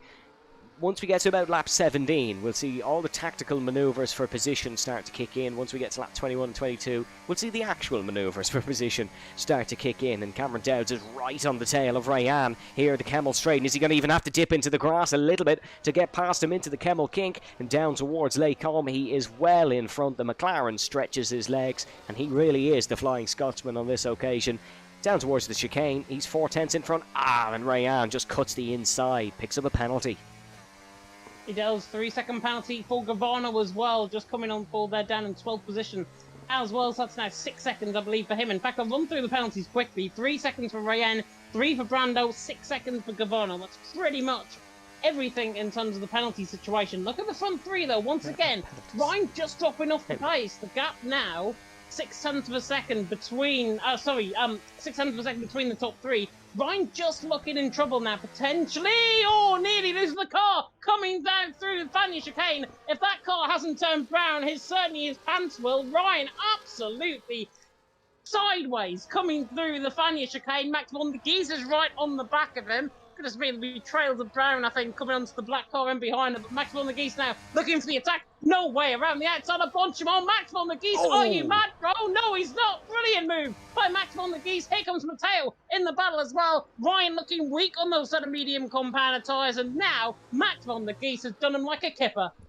Max von der Gies sort of bringing back some of his old self. This is a great race from him. It reminds me of his previous F2 campaigns before last season, where he took brilliant wins in Imola, and there was a risk taker in there somewhere, we always thought. Certainly we're seeing that once again here in Spa-Francorchamps. Max von der Gies having a brilliant drive and one to remember, and hopefully he gets the points to merit that. Here comes Matteo overtaking Ryan as well. He's able to sling around the outside. Cameron Dowds is a little bit further back. He's got to start thinking about his battery as well and managing that that, because remember, Cameron needs a strong result compared to Luca Ripassa in the championship. He's currently not getting one. He's being outscored by quite a margin. So it is Max van der Gies now 4th, Matteo 5th, then Ryan in 6th, Cameron 7th, Rayan in 8th, and then it all remains the same below that. Luca Ripassa leads the Belgian Grand Prix. Rens Thomassen in 2nd, Danny van Houten in 3rd.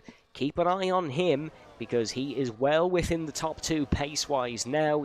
They have dropped everyone but him, so there is no reason to rule Danny out of this one just yet.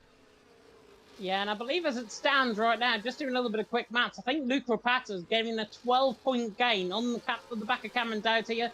Cameron Dowd's picking up 4 points as it stands. Luca Ripassa picking up 16 points. So 12 points actually. The gain between Luca Ripassa and Cameron Dowd. He was a point behind coming into tonight. Is there a point as for it pole stands, as well? though, there is a point for pole, I believe, within the top 10. Yes, there is. There is a point for pole. So he will actually be picking up 13 points right now.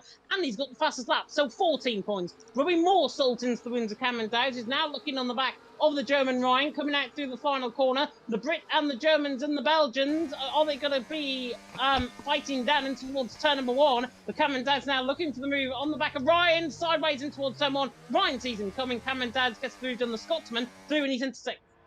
Look, hate the game, not the player. That's a great move from Cameron. Just slides it into the first corner, parks it on the exit, and Ryan is left watching and waiting.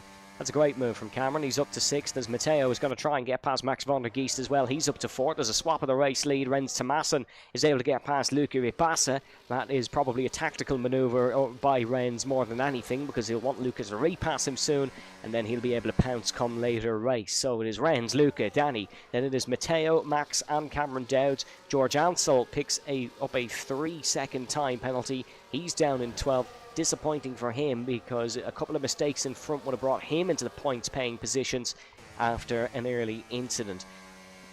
In terms of the battery up the front, it is your race leader that has the most of it. Luca and Danny almost dead even, and then a little bit further back they've been battling, so they've all burned it a little bit.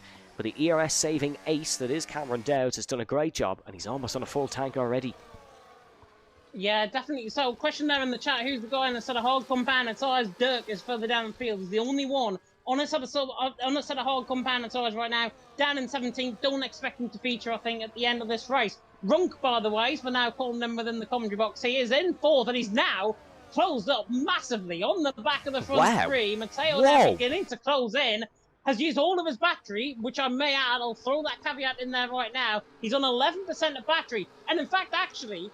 Is his battery actually working? Because he was stuck on 11% for a good long way, running down in towards turn number 1. His battery's now recharging, but just for a second there, coming through Blanchimont in towards the bus stop chicane especially, his battery was not recharging. So Matteo, very interestingly, going for not recharging the battery, and that has cost him, I think, about 15% of ERS running down the straight here. Yeah, well, his car is certainly working. As Rayan. That's Rayan out. That's a crash. And that's a safety car. That is the safety car. Where's Rayan gone off? He's gone off at the top of Radion. You can see the car there to the right-hand side. A peculiar position. But that's the safety car. The field is going to be bunched for the last laps of the Belgian Grand Prix. What a twist in the tail. It is a twist in the tail indeed, and who would have thought it? I did say Dirk's out of this. Probably nobody's out of this right now. Ren's the man on top, Luca Ripassa 2nd, Danny van Houten in 3rd. Is it me, or is the cloud cover beginning to build over the circuit potentially? Are we going to see maybe a threat of a little bit of weather towards the end of this race? It just seems to me it's getting a little bit darker on my end. Could be my TV, to be honest, but there we are. Ren's out on top, though, Luca 2nd. I definitely think there's more cloud cover. There is more cloud cover, yeah. I'm just not sure we'll get it before the end of the race because of how little there is left to go. But there's definitely more cloud cover. You're absolutely correct with that. What I'm more thinking is, are we going to see anyone pull into the pits? I think everyone pits in, personally. I think they all go, set us off compound tyres. No positions to be lost, no positions to be gained. Everyone, there will be potential double stacks, but you've got George Ansel, Hazara. That's separated by 4 seconds. Perfect for the top 10, I think, to pit in and to go on this set of soft compound tyres. Everyone else, though, maybe Dirk is the only one that stays out, but honestly, if I was a betting man, and sometimes I am, I'd be in for a set of soft compound tyres that can get to the end of the race. Are we going to see them filter in the pit lane? Yes, Render's in, Luke is in, surely someone's got to stay out. Someone's got to do it. No, they all pit. Oh, that's all very timid. But the medium must be George Hansel. George Hansel had a double take into the pit lane. He considered it. There was definitely a double take there. As no, every single driver is into the pit lane. It's a race on the pit lane to see who can get the softs on and get out quickest. It's Cameron Dowds. Oh, Cameron Dowds has got a double stack here. I think that was Danny Van Routen, in all honesty, that he was double stacked with. Yeah, he's behind Flotman, so he's not lost too much. He is down to 7th. It is Renz Tomasin who leads out of Luca, Danny, Matteo, Max, Flotman, Cameron, Oscar, Hazard, and then Ryan, George Ansel, Brando, Giovanno, Damien, Dirk, Volokong, and Alpha Gully. Now we have the PSGL equivalent of a 5-lapper to the end of the race. Yeah, quite literally, and it is going to be absolute hammer and tongs out on track. Get the sickles, get the swords, everything is going to be now brought into this battle. Maybe even a few knives and guns here and there as well. But Ren's out on top, Luca second, Danny Van Routen there in third. Everyone into the pit lane. I would have expected Dirk to stay out on a set of hard compounded tyres. I'm actually very surprised that he stayed out on this set of soft compounded tyres. Renz is getting a little bit close to the safety car there. Virtual yeah, Luca was doing that as well. It makes me really uncomfortable. It does, because it makes me think the safety Luca car was going alongside it. Like, honestly, in towards Lake Holm under the last safety car, like, Luca was in a battle with it. Which I'm sure Bernd Maylander does not like, the F1 safety car driver, of course. Some good performances throughout the field, one being Hazara, who Big C says is on for a career-saving P8, so the Norwegian delivering when it matters most. Speaking of the stream chat, let us know your thoughts in it, of course, folks. We will read out the normal comments, at least, on your thoughts on this race so far, but really now, at this point, it's open to anyone to win. It was going to be Renz or Luca before this, but it's open to anyone now. It is open to anyone. Is it open potentially for Arunk there down in P4? Oh, not this again. I try to go for a little bit of Birmingham, potentially, but no. That didn't work, did it? Ren's out on top, Luca second, Danny Van Routen there in third, Arunk there down in fourth, Max von der Gies in fifth, then Flotman, Cameron Dowds, Oscar Hazara, Ryan the top 10. People are now going to tune out because of this. George Ansel, then Brando Gavardo. If they have, brilliant, fantastic. George, Brando, Gavarno, Damien, and Dirk, the top 15. Volokong and Alpha Gully are the 17 drivers, even still continuing on in this field. Cloud cover, though, is beginning to build over the circuit. These sort of soft compounded tyres might not operate at the same temperature that they would have been doing at a lap earlier. So this is now going to throw a little bit of spice into the mix, potentially, in terms of the racing on the final 4 laps, at least for the final 3 laps of the race. And remember, as per former the rules and regulations from F1 23, the DRS is enabled on the 2nd lap, so it will be lap 21 instead of the final lap of the race, unlike last season. Yeah, that's an interesting point, actually. These guys will have DRS for 2 laps. If you're in the battle for the race lead here, though, James, is it better to still be in 2nd? Because I would think so, but remember last week at Mexico, from 2nd downwards, all got caught up, and Cameron cruised to an easy victory on the last lap in the race lead. I think, honestly, personally, it's better to be in either 3rd or 4th. I'm actually thinking Danny Van Routen's in the perfect place right now, because the thing is, Renz and Luca, I think, will get a little bit tactical. They'll play a little bit of games with each other, and they'll force Danny Van Routen into this battle. Matteo also, remember, there's no team affiliation within a strict individual championship, but remember, from an esports side of things, 2 of them are in ET8, 2 of them are in Team Shazoo. So that potentially could have some sort of impact on the outcome of this race. Not saying that they're going to work together. There's also, in quotation marks, a feud between the 2 teams at the minute, so they're not best of friends. I think it's safe to say. And no, there is. You're completely right. Luca, if Luca and Renz are side by side, neither are going to back out. I think it's safe to put it as that. And of course, they're fighting for the championship. Really, 3 drivers to watch here is Matteo, Max, and Flotman, because they've got nothing to lose in this situation. The other 4, who I'm considering is Renz, Luca, Danny, and Cameron, they all have something to lose, and that's a good position in the championship. If Renz and Danny don't score points here, that's title done, in my opinion. If Cameron doesn't at least get close to Luca's points tally, if not outscores him, he's in a dire situation because he's missing Monza. And then, of course, if Luca DNFs, then the advantage he'll get from Monza is pretty much gone. So Matteo, Max and Flottman, they don't have anything to lose. I say, honestly, don't rule out Cameron Dowd at your peril either, especially if he gets involved with a battle with Flottman. We know how aggressive Flottman has been in this race. Cameron Dowd and him have had a little bit of contact. Could that potentially rear its head once again later on in this race? Who knows? But Rens Thomason now is the virtual Beau Malander. He's now the virtual safety car, and he is going to try and lead until his heart's content. Flottman is leaving a good 10 car lengths there between himself and Cameron Dowd. Not sure what was going on there, but Rens now can dictate pace for whatever he wants. Luca Patter's took off 85 miles an hour on this pit limiter to try and go down into the bus stop chicane. Rens was leaving it late, but now he goes into the bus stop chicane. Rens Thomason will now lead the race into the bus stop chicane once again. Danny Van Mouten running behind there in third, Matteo there in fourth, Max von der Geest there in fifth. Everyone is line astern coming out of the chicane, and Rens Thomason leads on to the final 3 laps of this race. Luca Rapata second, Danny Van Mouten there in third. Good start by Danny Van Mouten on the back of Luca. Good start by Rens. Rens, I think, though, Evan wants to try and settle it sooner rather than later, maybe to try and beat the weather.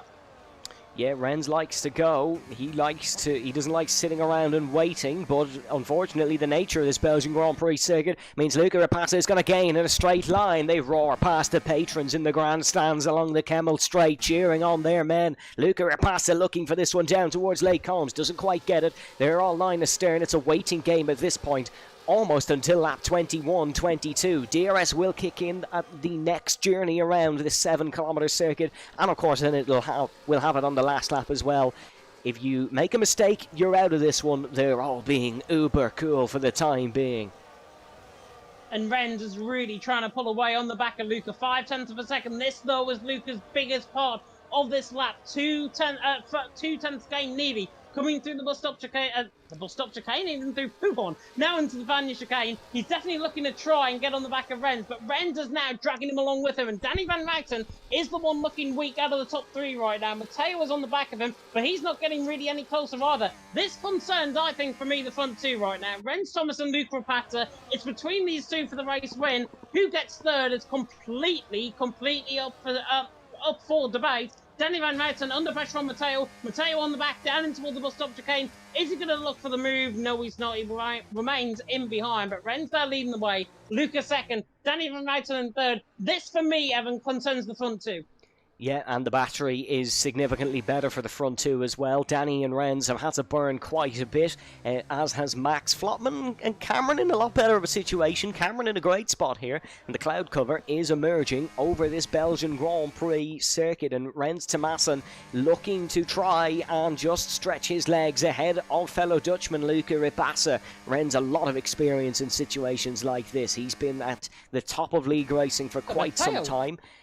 Look at this, look at Matteo and Danny Van Mouten. Matteo wants to return to the podium, and Matteo is back on the podium. Matteo is up to third. He's ahead of Danny Van Mouten. Is there one last twist in the Belgian tail for Matteo? Is he able to do something that we didn't consider he'd be able to do at this race? Flottman able to get past Max von der Geest side by side into the corner. Flottman's aggression doesn't pay off this time round. He's got a much better exit down towards Pouhon. Has to back out. No other choice. Oh, I thought he was going to go for the move coming through Pouhon, and now he might, because he goes to the inside line, coming out of Pouhon, right on the back of Max von der Geest, makes a bit of contact there with his right side end plate even, but I think he's got away with it. Cameron Dowd's on the back in 7th. My prediction not going to come right here tonight for the race win, but Rens Thomason leading the way. Luca Rapata in 2nd, Matteo now in 3rd, Danny Van Mouten in 4th. I did say Danny Van Mouten looked the weaker out of the 2 right now, down in there in 3rd position, down in 4th position now. Max von der Geest, Flottman, Cameron Dowd, Oscar, they'll all fight to their heart's content, but now Rens tries to back up the pack, down in toward the bus stop chicane once again. Luca Rapata in 2nd, Matteo there in 3rd, it concerns the front 3, going on to the final lap of the race. Evan, over to you. Yep, the cloud cover is very much here, and it's lap 22 out of 22 here at the Belgian Grand Prix. Luca Rapata has a lot of battery in the tank as Ryan sets the fastest lap of the race. This could go anywhere. Is Matteo able to keep up with him? He saved a lot of battery on the last lap. It's still on for the Italian. Don't rule him out just yet. Through a Rouge and Radillon for the final time. Thomason needs every little bit of straight line speed that he's got in his machine, and that still mightn't be enough. Here is Luca Rapata for the championship lead, for the race lead. Rapasa is into first. Matteo not able to get it. He's still in third. Luca leads, but there could be another opportunity down to the bus stop. He's still got more battery than Renz Thomason, however. Might look to burn that down towards Brussels and in towards the middle sector, but we'll see just there. Flotman now out of a second from Danny Van Routen. Himself and Cameron are in a fight for fifth at best here. Matteo is right on the tail. Matteo's got a lot of battery. Matteo mightn't be out of this one just yet. He's got a lot of battery to burn down towards the bus stop. Admittedly, it will need a miracle for him as it is starting to rain. It is starting to rain in the Ardennes Forest. Once again in towards the Fagnes chicane and down towards Stavolo. It's a crucial run. You can't mess up your traction now, or that could be the race gone. We're on board with last season's PSGL champion. He's burning the battery button. He's great in these conditions, and he's going to have a run alongside Renz Thomason down towards Blanchimont. Luca Rapasa, not quite dry, but almost home. Matteo is into second. Is Matteo able to have one more lunge? This could be nothing short of fairy tale. Matteo from third to first on the final straight in Belgium. The double PSGL champion is going for it into the final corner. They're side by side on exit. Who's going to get it? It's Luca Rapasa who wins a drag race in the Belgian Grand Prix. It's a third win of the season. It's unbelievable. Matteo will be sickened, but what an ending to a brilliant race. All of that came down to the final breath of that race, the final corner and the exit out of the final corner. And Luca Rapasa, outside line, got the better traction just slightly over Matteo, 0.14 of a second in it. By the way, Danny Van Routen and Renz Thomason didn't even end up on the podium. They make contact into the bus stop chicane. Cameron Dowds gets third as a result. In the end, I think Danny's down in 14th, Renz down in 17th. Championship thrown absolutely wide open for them two further down the field. But in the end, Luca Rapasa somehow gets that race win. I was absolutely in Matteo's camp there, but in the end, so was I. Luca Rapasa holds on 0.14 of a second over Matteo. What an ending to that race. Who said Belgium doesn't produce any action? Yeah, Luca Rapasa, the pantomime villain today, it seems. And he is the race winner. What a crucial win for him in the championship. But every week we seem to have a discussion. How can this get better? And it just does every time. Absolutely incredible. I don't think we're going to get the full race results on my screen because we never do. So, James, you're going to have to run through them once. I will definitely try and get them up on the iPad here because I can't get them up on my screen either. Fantastic. Absolute joys. Absolute joys. Those were qualifying results, by the way. Definitely don't want to go through that again. But in the end, just going to work through the field. Luca Rapasa takes the race win. Matteo in second. Cameron Dowds there in third. Max von der Gies in fourth. Only 0.2 of a second actually separating the top four with Cameron Dowds and Max von der Gies in that battle. Ryan there in fifth. Hazara sixth. Then Damien Curiel, Flotman, Volokongen and Dirk in P10. With all of the penalties picked up further down the field, Dirk gets P10. Oscar Alpha Gully, George Ansel 13th. Could that save his career in PSF1 potentially with that result? Danny Van Routen, as I say, down in 14th. After that contact on the final lap of the race at the final corner. Brando down in 15th, Devano in 16th. And Renz Thomason probably robbed, I think, of a podium. Both of them, I think, robbed of a podium. They drove so well right until that final bit of contact at the bus stop chicane. Renz Thomason ending down in 17th. Yeah, we'll try here from the top three, but in all honesty, I don't even know who got third, because what an end to the race. That was Cameron. How did Cameron get third in all of that? Renz and Danny made contact, final corner. Yeah, that was, honestly, I need to calm down after that one. That was unbelievable. We will try and get an interview with your top three, but potentially a championship-saving podium for Cameron, because despite Luca's great performance, Cameron's not going to lose as many points as he would down in fifth. The important thing is, though, Luca Rapasa won that race. Cameron Dowds finished down in third. And Cameron, as we mentioned, is not going to be attending Monza. We don't think anyways, unless something has changed in his plans. We don't think he's going to be racing in Monza. So therefore, Luca Rapasa, with that 6-point gain, is definitely on course now to try and pull away. If he can have a good race next week in Monza, and Cameron Dowds isn't here, Luke Rapata has one hand on that championship going into the final 2 rounds of the season. No question about it. Cameron Dowd somehow needs to hope for a minor miracle, I think, that Luke Rapata, something goes wrong in that race. It ends up being either similar points or there's a points gain potentially, but who knows what is going to happen final 3 races of the season. We have got all 3 of them, by the way, in the waiting room, which means I think we might have to go over there rather than anything else. No, we can't, because there's only 3 in. We'll try Luca first. Let's see. Hello, Luca. Can you hear me? Yes, I can. Congratulations on that race win. It was close, but you've got to be happy with how that one's turned out. I'm very happy. It was pole position, amazing, winning, amazing. Yeah, I was yeah, I don't know how to say it. It was just, for me, it was a perfect race. Danny got very unlucky with the rents. I don't know exactly what happened, but would have been nice to have them on the one of them on the podium. But yeah, flawless race from my side, to be honest. No mistakes, good pace. Get Ryan in the beginning. Then the safety car. Then we managed to gap again, but Renz wanted to get Matteo and DRS. But he slowed down a bit. Otherwise, it would have been me, Danny, and Renz only. So, but yeah, I won, so I'm happy. Yeah, 6 podiums out of 9 rounds, with 3 rounds to go, and with Cameron supposedly missing a race. You've got to be confident, surely, in this championship fight. Yes and no. Everything can happen. Monza, as was like in WR, there's always chaos in Monza. So, if he actually misses Monza, it's still not certain I'll get a good result. I'll just have to, I guess, get a win. It would be perfect, but keep up the podium streak would be amazing for Monza, to be honest. And then just on qualifying tonight, I want to ask you about that qualifying lap. What an unbelievable lap you put in to take pole.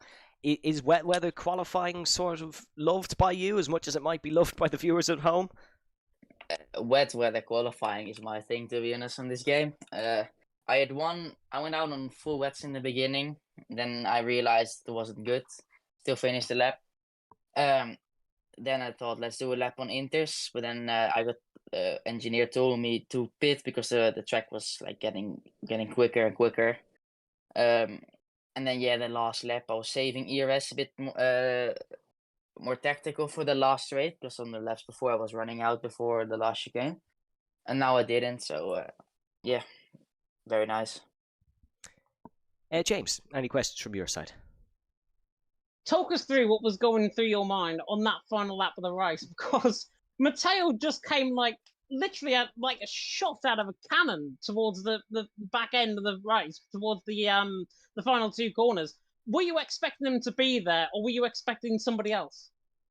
Well, first I was expecting Renz to play the ERS games. I'm very happy he didn't, because it's not very realistic, to be honest.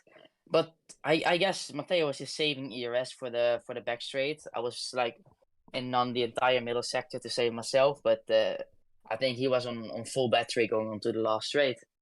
Side by side, I think it was 14,000. I was very happy. I am very happy. Yeah, you got the better traction. That's what brought you that race when you just got the better traction coming out the final corner. Otherwise, it could have been an easily different story. Could have easily been a dead heat, I think, coming across the line as well. Looking forward, though, final 3 race of the season. If Cameron Dowd's not going to be attending next week, you have a 6-point lead going into the final 3 race of the championship. Monza next week. Cameron Dowd's not here. Are you going to have one hand on the trophy by Qatar? No, that won't happen. Cameron will. I know he's quick on the last 2 races, so I won't rule him out. I just have to perform again next week and make how you say it, take the advantage of him not being there, to be honest.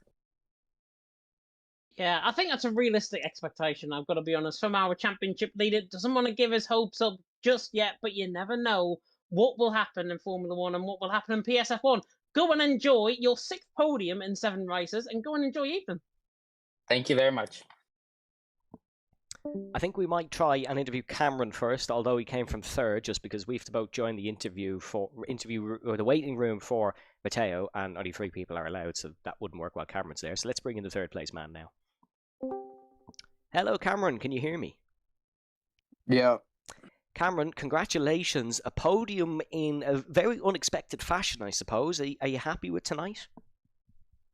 I've got to take it, I guess. Quali was just a colossal mess up for me, to be honest. I just timed it completely wrong. I didn't know if the track was getting better or worse, and I was on quite a clean lap, so I thought may as well finish it because I just really didn't want to risk being at the bottom, and lo and behold, it happened anyway. The race pace was good, but I just didn't really get an opportunity to show it, to be honest. Every time I'd go for an overtake, like the person I'd be overtaking would just like something would happen, and then I'd just end up back behind. And then I found my groove, and then I got up to 5th, and I had really good pace, and then I had more ERS than the others around me.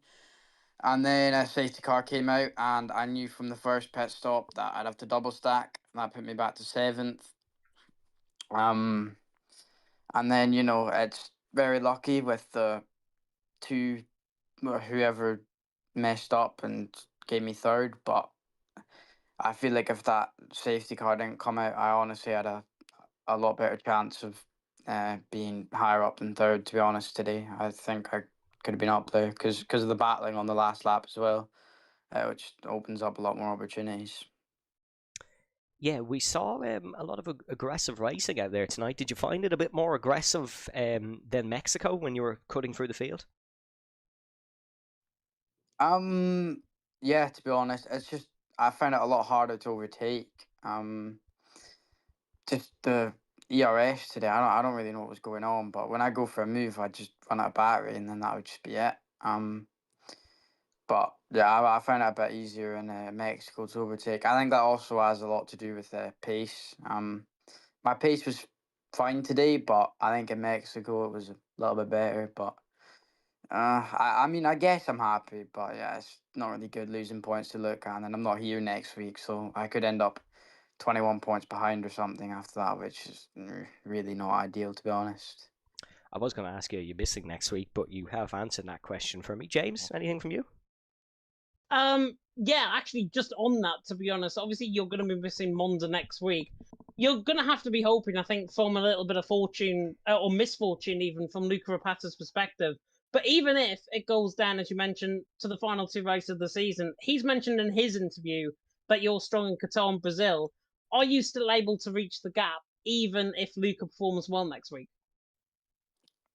It's a tough ask. I mean, Luca's he's so fast everywhere at the moment. I mean, he's rapid in quali and then he's rapid in the race as well. It's going to be hard. I mean, I probably have to get a bit of fortune on my side, but that can always happen, I guess. And then when I come back, I'll have to really put in a few hours practice. Yeah, I have a feeling he's going to be begging to his dad, saying, "Can I please race next week? I really want to try and get the points on Luca Rapata." Or maybe not. Who knows, though? No, probably not. But next week, of course, Monza, you're not going to be here, so that goes at the end of my question. But no matter what happens next week, I think it's still going to be a very good ending to the season. You deserve to be in the front 2 of the season. Go and enjoy your evening. Yeah, cheers, you two. And now we will try and hop to the waiting room to hear from Matteo. Hello, Matteo. Give us 1 second to just change over the file, and then we can hear from you there. We should be good now. Or, Matteo, I think the entire world was rooting for you exiting that final corner. Talk us through just the feelings there, because that was agonizingly close. Yeah, to be fair, I just want to win a race at this point in this game, and for some reason it seems like I can't be able to. Starting from qualifying, not too bad. Then yeah, first stint, Vola put his AI for some reason in the first sector, so the train splitted, safety car came in to help. And from there on, it was just a race at keeping the position in the train, not doing mistakes. And so we're right to the final lap. I went for a move on Danny one lap earlier because I just felt that even if I was on low ERS on the last lap, I had to go for it if I wanted to have a shot at the win. And indeed, it was the right choice because in the last lap, I was with full battery on the last straight in P3, double slipstream. And yeah, I thought I could have surely went for a move because, you know, the run was just too good on both Renzo and Luca. Luca obviously defended really well, left me the outside, no room for the inside. And yeah, just a will-to-will fight that he won in the end. But I can't lie, it's really disappointing that I once again didn't manage to win the race.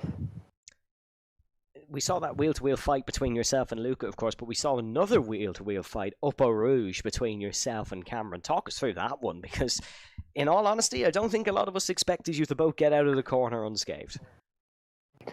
Yeah, as you said in Jeddah, the championship was already a bit too big of a stretch. So I said, Cameron, Luke, and Rens are the three guys up ahead. If I want to still have a chance at the title, I gotta win basically every race remaining. Didn't manage to do so tonight.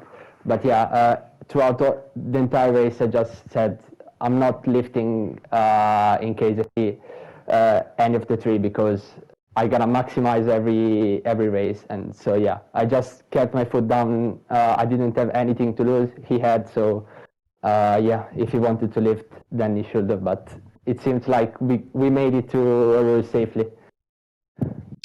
And then a lot of your compatriots have been saying that you're washed, or with the new Unk nickname.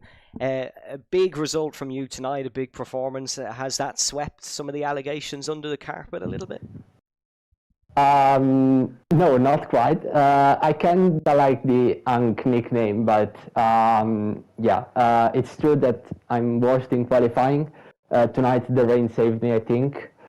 But yeah, in the race, the good old luck is still among the best drivers on the grid, and I think I showed it tonight once again. Unfortunately, the allegations will be beaten once I win a race again, and the race win didn't arrive tonight. And actually, sorry, just before I hand it over to James, qualifying, did your wheel just disconnect when coming out of the pit lane? No, basically, I know there's a chance that you get a wheel rotation bug or something like that at the exit of the pit lane, but usually, personally to me, it happens when I just hopped on the game for the first session of the day. So I really didn't expect it to happen on the last round of the qualifying, since I had already warmed up earlier before the race. So yeah, I just turned the wheel in the normal way and the car went straight. Didn't get too much damage, but yeah, regardless of how much it influenced my lap, it was not ideal to have a hit on the wall straight out of the pit lane. James, over to yourself. The strangest question that I'll probably ask every night: where does that Runk nickname come from? Basically, as some of you might know, I just turned 18, and apparently that makes me a lot older than I was like 3 months ago. And united with the fact that I'm now washed in qualifying, yeah, the Unk nickname came out. You should ask Leo and all of the ETH guys how they came up with it. So yeah, but I mean, I kind of like it. But yeah, I gotta beat the allegations as soon as possible. Yeah, I'm 26, and then they're calling me Runk definitely in the commentary box. Goodness me. Yeah, I'm grandpa, exactly. Well, Max Vissel's grandpa, but there we are. My second question is, of course, Monza next week. Cameron Dowds, you know, is going to be missing. You're, I think, 5th in the championship going into that. Obviously, you can't really catch the front pack in terms of the championship fight, but it's your home race. How do you think you're going to get on at your home race? Monza, good, sweet home. Yeah, probably the one and only track I've got good quali pace in dry conditions on this game. So yeah, I will try to capitalize on Cameron missing, even though, as I said, I think the championship is basically gone after not winning tonight. But yeah, since I'm the defending champion, I'm gonna do everything I can until it's not mathematically possible to win the title. And yeah, maybe if something happens to Luca, Renz, Danny, the top guys, yeah, maybe we still have a chance at the title. Who knows? Yeah, I never know. I think the top three definitely going to be within reach. Danny Van Ruiten and Renz obviously having their contact, you getting points on them. That will definitely be, I think, the shifting focus going into the final 3 rounds of the season. Oh, Runk, go and enjoy your evening. Thanks, James. Thanks, Evan. And I'm really happy the Arank nickname made it on an official PSGL stream. Good evening. It's been probably the talking point of the evening as a whole. James's camera has vanished because we're on a different channel. We won't be seeing James' head, unfortunately, for the end of this stream because I'm not bothering to change that file. Belgium as a whole, James, I think it definitely delivered more than some people thought. Lived up to my expectations, certainly. It was a fantastic race. Absolutely incredible racing throughout. Yes, Flopman had his moments with Cameron Dowd throughout the race and obviously with other people as well. That's what comes to expect, though, within racing. Very close nature, very high-level racing that we had in Belgium. And that ending was just absolutely something. 14 hundredths of a second, separating the top 2 drivers out on the track, Luca and Matteo. You've got to feel sorry for Matteo. You've got to be happy for Luca Rapata. Regardless what happens the final 3 races of the season, we are going to be in it for the long term. And speaking of being in for the long term, we've got more action to come up this week. And I'm going to run you through that right now before we end off this stream. On Wednesday, it is PCF1. That is 7 p.m. UK time. George Morgan and Jack Cannan, I believe, are going to be taking you through that one. Then Thursday, it is PCF3 at F5 at 7 o'clock. And then 8 o'clock UK time. PCF2 and F4 also live on the stream. Nathan Richards going to be doing that one, of course. And then we're back on Monday, PSF2 and F4 at 7 p.m. UK time, 8 p.m. UK time, PSF1 and F3. And not, of course, forgetting a word from our sponsors, Sim Racing Centre, because I'm not being shown on the camera. I don't have to point at the chair, which is really good. But GC Omega is our title sponsor for season 34 and beyond. And, of course, they are the leading manufacturer of gaming peripherals. You can use code PSGL at checkout for 5% off on all GT Omega products. Black Friday and everything come up in a couple of months. And then, of course, Sim Racing Centre. They are the PSGL's new sponsor from F123, of course, now on F124. Whether you need advice, direct advice from F1 Esports champion Brendan Lee, or you can book a session with them, or you can get expert engineering and strategy advice, they are the place to go. You can use the code PSGL at checkout for 10% off all your purchases for SRC. Both the links are in the description below on this video. And James has rounded us off absolutely perfectly, folks. We shall see you at the Autodromo Nazionale in Monza in 1 week time. You don't want to miss it. Big thanks to all of you for your support tonight once again on the show. It has been fabulous to have you all with us, and we once again can't believe your great support. And we look forward to seeing who gets the nickname next week. From myself, Evan Dalton, and from James Head alongside me, thank you very much for watching. We'll leave you with a word from all those sponsors James mentioned. Stay safe, stay well, and we shall see you next time. Bye-bye.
got me locked in on cook though.